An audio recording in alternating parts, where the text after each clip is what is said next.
Greetings, traveler. Make yourself comfortable. Today we shall tell you about Great Wolf Fenrir, also referred to as Fenrisulf or Hrodvitnir. As many other Norse tales, this one starts with Loki. Loki has 3 children with a female Jotun named Angrboda, who resided in the land of Jotunheimr. These children were the wolf Fenrir, the serpent Jormungandr, and the female being Hel. Odin have heard a prophecy about these children and of troubles that they may cause, partly due to the nature of the mother of the children, yet worse, so due to the nature of their father. Odin sends the gods to gather the children and brings them to him. Upon their arrival, Odin threw Jormungandr out of Asgard and into the deep sea that lies around Midgard. And when he saw Hel and her dual nature, he decided to send her into Niflheim and bestowed upon her authority over death from 9 worlds. For Fenrir, Odin had other plans. He was allowed to stay in Asgard to be watched closely, as Odin saw his own end in him. All the Aesir feared this wolf, and only Tyr had the courage to approach Fenrir and feed him. With time, Tyr and Fenrir were like brothers, and Wolf would be seen all the time with God of Justice. The Aesir noticed that Fenrir was growing rapidly every day, and since all prophecies foretold that he was destined to cause them harm, the gods formed a plan. They prepared 3 fetters. The first, greatly strong, was called Lading. They brought this fetter to Fenrir and suggested that the wolf would try his strength with it. Fenrir judged that it was not beyond his strength, and so let the gods do what they wanted with it. At Fenrir's first kick, the bind snapped, and the great wolf loosened himself from lading. The gods made a second fetter, twice as strong, and named it Dromi. The gods asked Fenrir to try the new fetter, and that should he brave this feat of engineering, Fenrir would achieve great fame for his strength. Fenrir considered that the fetter was very strong, yet also that his strength has grown since he broke lading, yet that he would have to take some risk if he were to become famous. So he allowed them to play the fetter. When the Aesir claimed that they were ready, Fenrir shook himself, knocked the fetter to the ground, strained hard, and kicking with his feet, snapped the fetter, breaking it into pieces that flew far into the distance. The Aesir started to fear that they would not be able to bind Fenrir, and so Odin sent Freyr's messenger Skirnir down into the land of Svartalfheimr to some dwarves, and had them make a fetter called Gleipnir.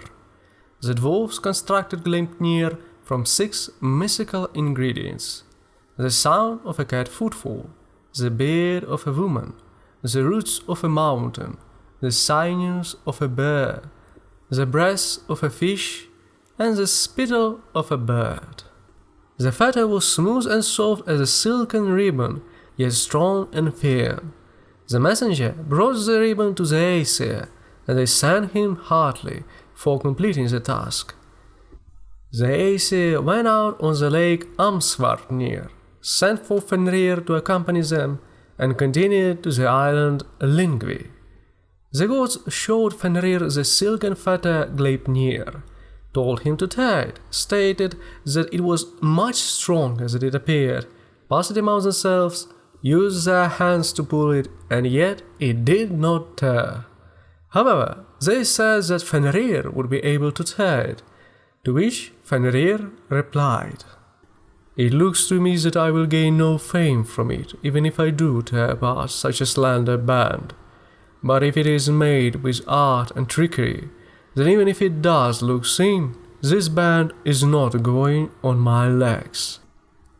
The Aesir said Fenrir would quickly tear apart a thin silken strip, noting that Fenrir earlier broke great iron binds, and added that if Fenrir wasn't able to break slender Gleipnir, then Fenrir is nothing for the gods to fear, and as a result would be freed.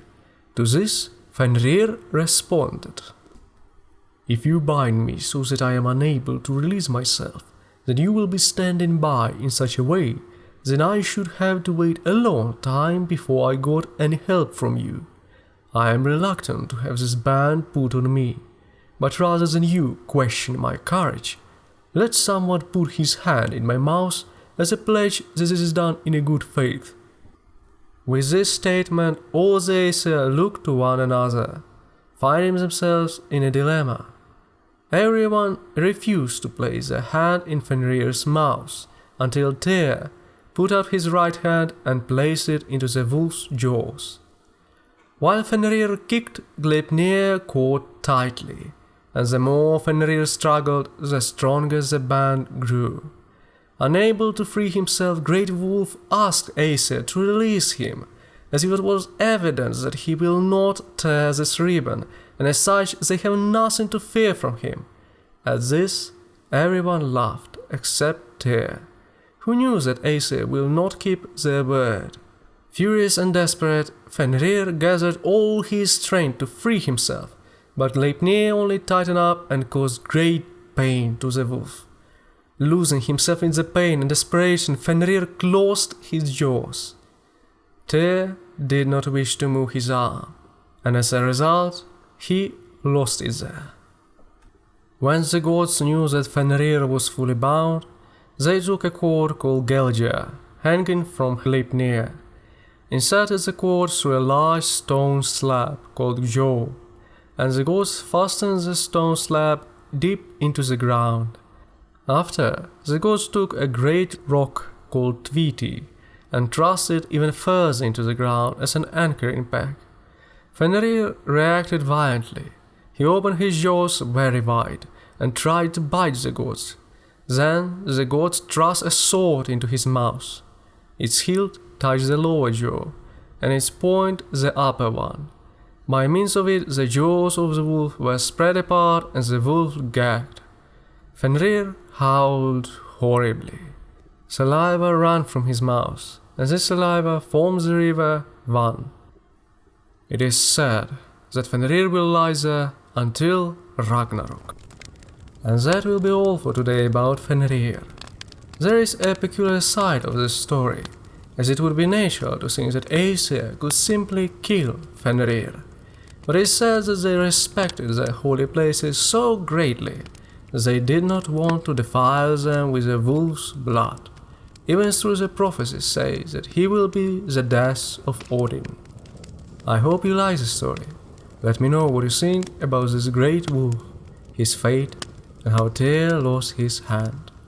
Come here again, we have a lot of stories to tell.